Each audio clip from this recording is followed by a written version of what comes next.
اے اللہ ہمیں نیک بنا دے، 5 وقت کا نمازی بنا دے، سجدوں میں دل لگا دے، تلاوت قرآن کا شوق دے دے، حرام دیکھنے سے بچا لے، حرام سننے سے بچا لے، حرام بولنے سے بچا لے، حرام کھانے سے بچا لے، سنتوں والی زندگی عطا فرما، گناہوں والی زندگی سے ہماری جان چھڑا دے۔ اے اللہ بندے تیرے ہیں مولا، آج توبہ کی ہے، اللہ توبہ پر استقامت بھی تو ہی دینا۔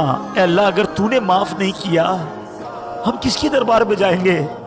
تیرے سوا کون ہے مولا؟ کس سے معافی مانگیں گے؟ کوئی اور نہیں جو ہماری بخشش کر سکے، کوئی اور نہیں جو ہمارے گناہ معاف کر سکے۔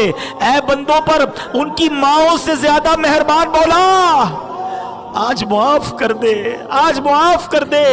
اللہم انکا عفو کریم تحب العفو فاعف عنا یا کریم، فاعف عنا یا غفور۔